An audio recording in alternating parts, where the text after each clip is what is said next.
Waalaikumsalam warahmatullahi wabarakatuh.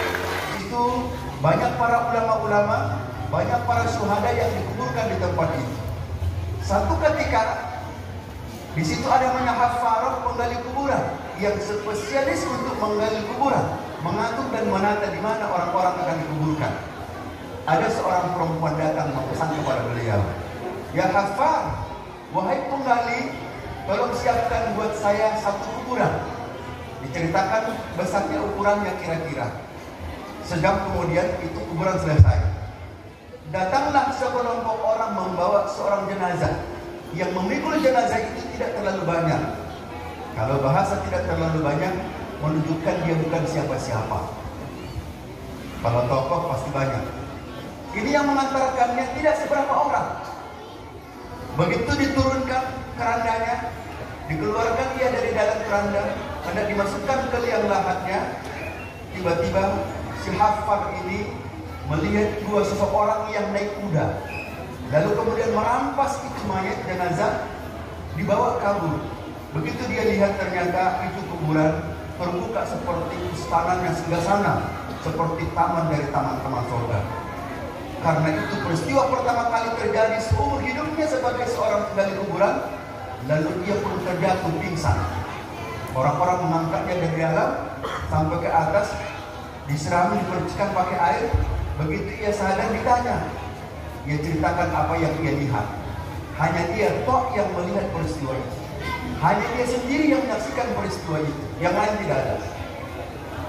Lalu kemudian karena yang lain yang sekian orang itu tidak menyaksikan, mereka anggap itu biasa-biasa saja.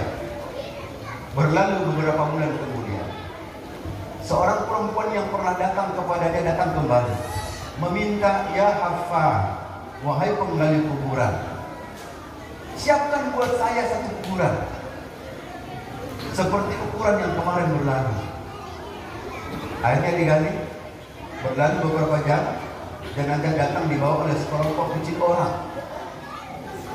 Lalu begitu diturunkan keranda, dikeluarkan dari dalam keranda, hendak dimasukkan ke liang lahat, datang lagi dua orang berpakaian putih dan merampas membawa jenazah itu kabur. Dia lihat kuburan pun dibuka seperti taman-taman surga. Kali ini dia tidak terpengaruh dan dia tidak pingsan. Yang dia lakukan apa? Dia langsung bergegas. Begitu selesai dia naik ke atas, mengikuti mengintai seorang perempuan yang menitip pesan itu. Begitu ketemu, "Man anti? Anda siapa? Min aina anti? Kamu dari mana?" Si perempuan menjawab, "Kok sibuk kali kamu dengan kondisi saya yang baru ditimpa musibah? Apa kepentinganmu dengan musibah saya? Kenapa semakin mendesak kamu terhadap peristiwa ini?" Lalu dia bilang, "Sebenarnya tidak ada masalah buat saya. Hanya ada sesuatu yang membuat saya kaget. Yang pertama engkau antarkan dulu," diceritakan peristiwanya. "Yang kedua engkau antarkan juga terjadi hal yang sama. Apa yang engkau kerjakan dengan anak ini? Apa yang mereka lakukan dalam hidup mereka?" Pertanyaannya, apa aktivitas mereka selama mereka bersama dengan kamu? Yang pertama aktivitasnya apa? Yang kedua aktivitasnya apa? Nah ibu-ibu yang dirahmati Allah, jawaban yang disampaikannya itu yang ditunggu-tunggu oleh seorang penggali kuburan. Apa jawaban dia sampaikan? Kalau begitu ceritanya, saya ingin sampaikan kepada Anda apa yang mereka lakukan, apa yang mereka kerjakan, apa aktivitas mereka.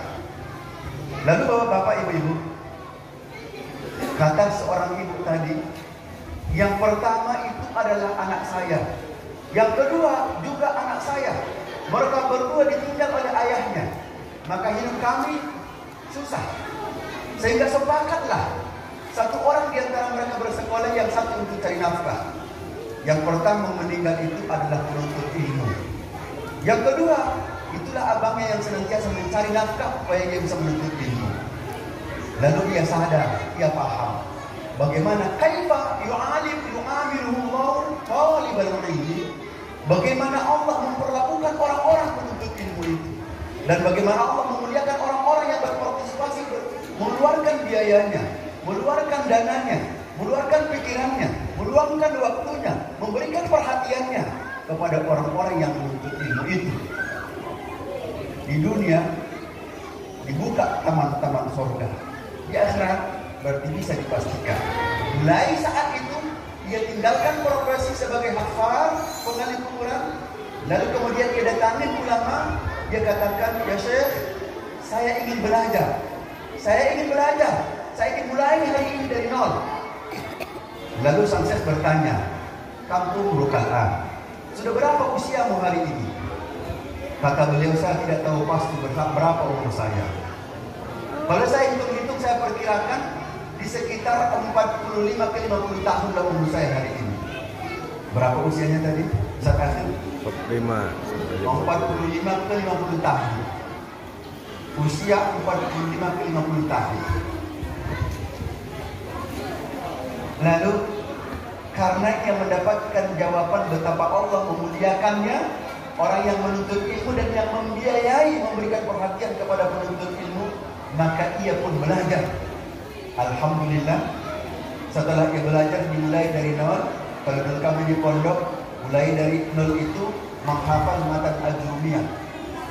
Al-kalamu huwa lafzul murakkabul mufid bil wadha. Dia kan menghafal itu kan yang dihafal pertama. Tahu atau tidak tahu, mana ustaz saya? Pak Imran. Ada Pak Imran? Ini senior saya juga ini.